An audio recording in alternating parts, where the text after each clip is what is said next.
Act 4 begins as the play began, with the witches chanting what has become an infamous spell, the old double, double, toil and trouble. Supposedly, this is one of the spells that caused the real witches to curse the play, so you can thank Shakespeare for that. They also provide another line that has entered into the cultural canon when they declare, "By the pricking of my thumbs, something wicked this way comes." Not only is it a cool line, but it also reiterates how far Macbeth has fallen. When even witches are calling you evil, you know you've messed up.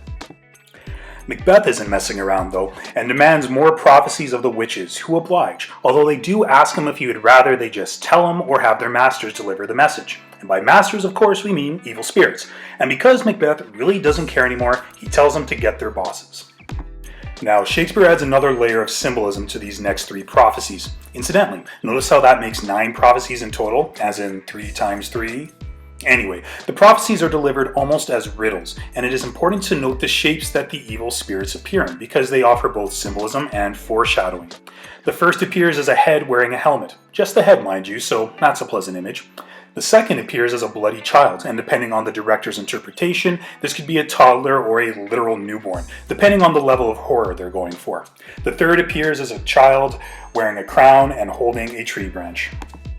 Macbeth hears these prophecies and he's pretty stoked. The first to beware of Macduff worries him, but that's cancelled out by the second. After all, everyone is born of a woman, even Macduff. But just in case, he's still going to attack Macduff's castle and kill everyone inside. And the third is just nonsense. After all, this isn't Lord of the Rings, and trees can't move closer to a place, so he's all good. So Macbeth is pretty happy, but because we, the audience, aren't stupid, we know that it can't be that easy for him. His final question isn't for a new prophecy, but for verification of an old one, that of Banquo's descendants taking the throne. And as he stares into a magic mirror, he sees that yes, that prophecy will still be coming true. It seems that for all his murderous plotting, Macbeth has yet to fully defeat fate.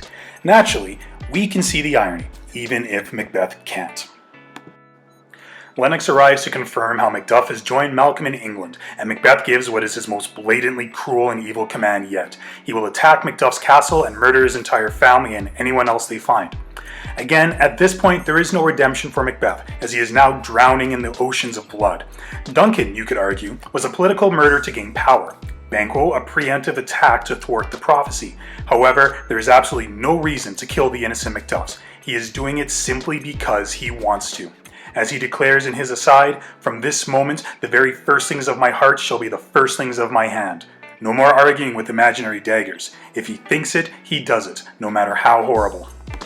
Scene 2 takes us to Macduff's castle in Fife, where Lady Macduff is venting to Ross, and rightly so.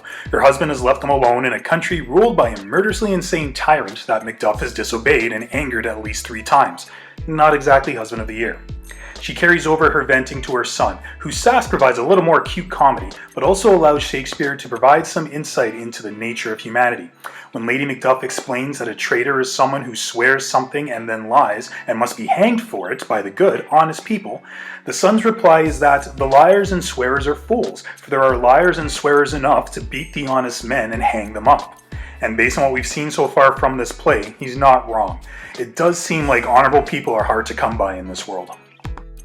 Lady Macduff offers her own sad and somewhat cynical view on the world, after the messenger arrives to tell her of the attack, when she laments how, even though she has done nothing wrong, "I am in this earthly world where to do harm is often laudable, to do good sometime accounted dangerous folly." Sadly, she's not wrong. Sometimes evil wins, simply for no other reason than it is evil, and it is the innocent who are left to suffer, just like Lady Macduff and her children. For scene 4, we move south into England, where Malcolm has been in exile and where Macduff has gone to convince the rightful king to return. However, Malcolm, unlike his murdered father, is wary of Macduff. After all, if Macbeth could turn traitor, who says that Macduff couldn't? As such, Malcolm decides to test Macduff's loyalty to Scotland by pretending to be what is essentially the worst human being on the planet. He tells Macduff that if he were to return and become king, he'd be even worse than Macbeth. He would take all the money, land, and women in Scotland, and even then he wouldn't be satisfied. Strangely enough, Macduff, though a little unnerved by this, pretty much just says that while, yes, that's all very bad and gross, it's nothing that they can't work on, until Malcolm declares how he has none of the qualities of a good king, and that had I power, I should pour the sweet milk of concord into hell, uproar the universal peace, confound all unity on earth. As we've seen, this is exactly what Macbeth has done. He has thrown the land into chaos and everyone suffers for it. Macduff refuses to accept this, instead calling Malcolm a scumbag and storming out. Malcolm then yells JKLOL and reveals that he has managed to convince the English noble Seward to bring his army to Scotland to reclaim the throne from Macbeth. Hooray! And then Ross comes to deliver the terrible news to Macduff that his family has been murdered. Macduff breaks down and delivers perhaps another thematic reason for Macbeth's actions, his lack of empathy and regard for anyone but himself. When Malcolm tells Macduff to turn his anger and sadness into action, he replies, "I shall do so, but I must also feel it as a man. I cannot but remember such things that were most precious to me." Macduff blames himself and determines to set things right, whereas Macbeth has absolutely no interest in redemption. Again, we see how Shakespeare has set them up as foils for each other, setting the stage for a final battle as Macduff, Malcolm, and the English army head home to retake the throne.